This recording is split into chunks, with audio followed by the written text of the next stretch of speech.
offense.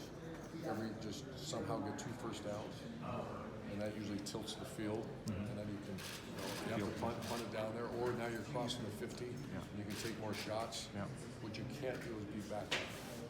Does that make sense? Yeah. You can't be backed up. And then same thing if you're a defense playing elite receivers you haven't seen like this. A little more zone, keep the ball in front of you, maybe stay out of press until you start getting used to the speed. I think that's going to be sick. I can't wait. I can't wait to watch those because I'm going to be on the field watching. I want to watch their eyes because you can tell the coaches can see as they're coming off. This is T. Higgins now. That guy's a beast. And then you look at Clemson. They're going to face a group. They never face a group like this. For all the explosion of both offenses, though, they both can run it, and if you can run it, you don't have to do anything else, and you can dictate the game. So, Clemson's, I think that's a good point. You look for a couple Q runs in there too. Yeah, so early, if you can't, you go and you get nothing on first down, you get maybe a little on second. How you want to move it? You want to get those 2 first downs. So how do you fight that tendency to bail on it to try to loosen? Well, the key is what you said. You can't. I think such an emphasis there always is on that first and second down. Get it to third manageable. And that's a bad deal if you get -2 on the first play. You can't. In my opinion, you can't. If you get -2 and you're not in normal like -20 yard line, there's a chance you just gave up a score because you're not going to get those first downs. That's how critical those first 2 possessions are. Really intriguing, isn't it? Yeah. Is there one thing that's impressed you the most about what Ryan has done this year, besides obviously the overall record and getting here? Was there one thing that he's done that just really stood out? Yeah, I mean, their team's so healthy and fresh.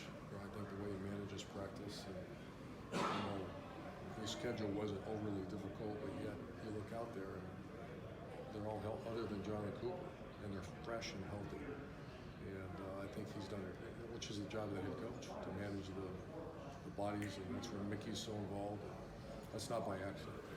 This game 3 years ago really was a pivotal one because you hired Ryan after that game. Was that like, did you realize we've got to change, we've got to raise our game again? Well, ironically, someone brought this to my attention. Clemson made changes on defense in 2013, 13, as we couldn't stop people.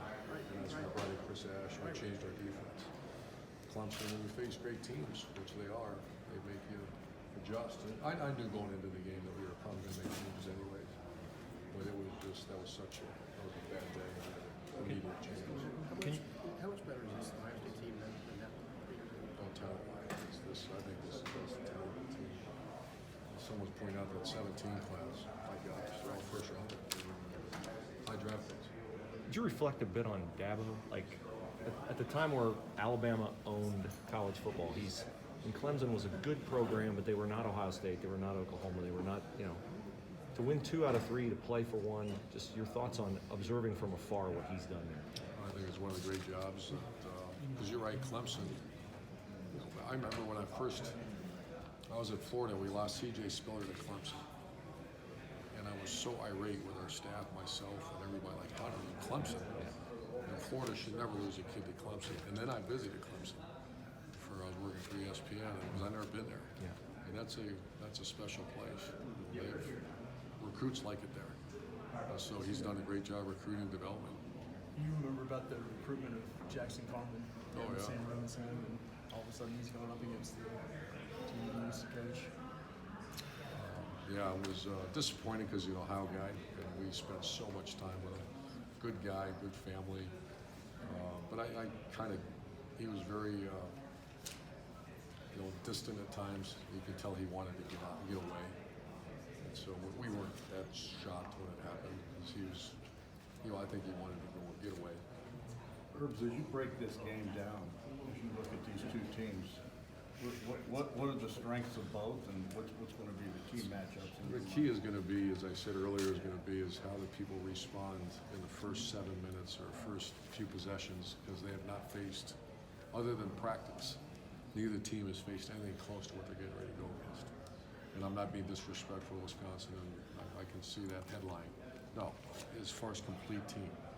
The best group of receivers were the Wolverines, but other areas weren't as good as Clemson. And Same thing as Clemson. Clemson's not faced anything close to Ohio State. So what's that mean? That means now all of a sudden I've been in a fight. I've been bigger, faster, stronger than everybody I fought against. Now I'm looking at someone as big, as fast, as strong as I am, and we've been in those games, and it takes your breath away for the first several minutes of that game. It's going to be so fast. So it's going to be intriguing to see, get 2 first downs on offense and play a little more zone on defense, let the game settle down a little bit. Then all of a sudden they get used to it. Urban, you guys, obviously Ohio State's been so good, but Ohio State also hasn't won a playoff game since you guys won the national title in 2014. And you had teams that if you had gotten into the playoff, you barely missed it. Who knows what you would have done? But for this program, the chance to be back here, to get a win over a team like Clemson, obviously Ohio State is Ohio State. Ohio State is great, but what would it do, you think, for this program to get a win like this? Well, just the northern schools. It's the only school I think. Notre Dame went last year, and obviously didn't play well. And the last time we were here, we didn't play well. So I think it's big. I think the whole perception. Sometimes perception's reality, and that's our job. Ohio State, not our job. It's Ohio State's job to make a difference. We had our chance in 16, didn't do it. We had a couple others where for 3 years in a row now, I think we were right. Some people, including myself, thought we should be in there, and we weren't. All right, gentlemen, we got to go and cut everything out. Thanks, Urban.